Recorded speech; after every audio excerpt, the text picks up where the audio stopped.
हर मोहम्मद के नाम पे आपने आंदोलन छेड़ा है, पूरे देश में छिड़ा हुआ है, क्या कहेंगे इस बारे में?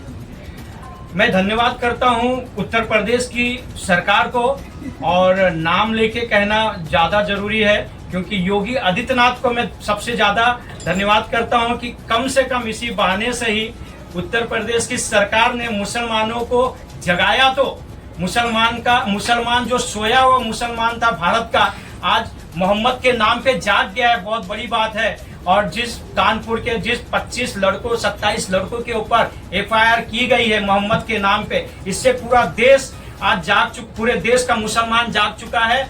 और अब अगर मेरे भाइयों और मेरी बहनों, अगर आप जाग गए हो तो इस देश की सहभागी में आपका जो हिस्सा है वो अपना हिस्सा और हक अधिकार मांगना आपको जरूरी है। और मुसलमान कब तक सब्र करेगा?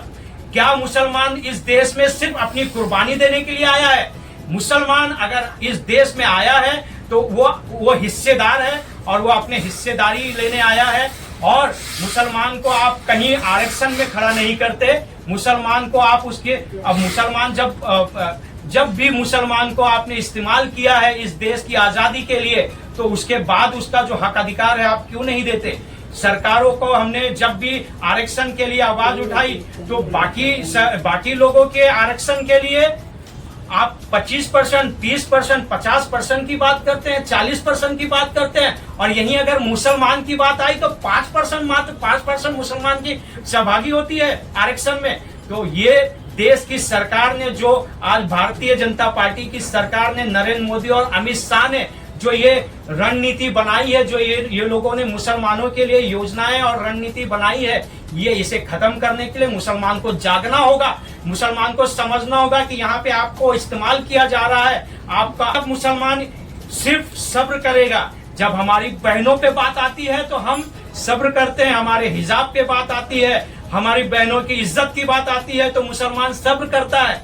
अगर हमारे देश के मुसलमानों के दाढ़ी टोपी पे बात आती है तो मुसलमान सब्र करता है। अगर मुसलमान के कुर्ते पैजामे पे बात आती है तो मुसलमान सब्र कर रहा है। अगर मुसलमान के मस्जिदों के माइक पे और मस्जिदों के भोंगे पे बात आती है, नमाजों पे बात आती है तो मुसलमान सब्र कर रहा है। अब मुसलमान सब्र नहीं करेगा। अब हमारे मोहम्मद की बात आई है, अब हमारे आका मोहम्मद सल्लल्लाहु अलैहि वसल्लम पे बात आई है। अब तो बात इस तरफ या उस तरफ की होगी। अब तो बात वो होगी कि अब करना है आपको FIR। मैं भाई सरकार, हमारे साथ जो खड़े हुए हमारे भाई हैं, इसमें मुस्लिम भी है, हिंदू भी है, सब ने मुसलमान सब लोगों ने मिलके आज मोहम्मद के नाम पे एक रैली और एक नारा लगाया है, ला इलाहा इल्लल्लाह मुहम्मदुर रसूलुल्लाह, लब्बैक अल्लाहुम्मा लब्बैक, लब्बैक अल्लाहुम्मा लब्बैक।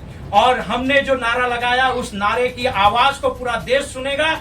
और इस देश में मुसलमानों की जो भी हम लोगों के साथ जुल्म हो रहे हैं, उस जुल्म की आवाज को उठाने के लिए सारा मुसलमान जाग जाए। बस मैं आप लोगों से ये आवाज मैं आप लोगों से आगाज करता हूं और मैं आप लोगों के लिए दुआ करता हूं कि अब कम से कम इस पल जब हमारे देश में हमारी बहन बेटियों के ऊपर, हमारे भाइयों के ऊपर जब तंजकसी की जा रही है, अब कम से कम हमें आवाज उठाने की जरूरत है। किसानों के साथ हम मिलकर लड़े, मुसलमान किसानों के साथ कंधे से कंधा मिला के लड़ा। और उनके अभी कुछ दिन पहले की बात है, किसानों के पूरे पंजाब के अंदर जो सैलाब आया उसमें मुसलमानों ने बढ़ चढ़कर हिस्सा लिया। बहुत अच्छी बात है। आज मराठाओं के साथ किसान खड़ा रहा, बहुत अच्छी बात है। NRC और किसान आंदोलन के वक्त में भी मुसलमान खड़ा हुआ। अब हमारी बारी है।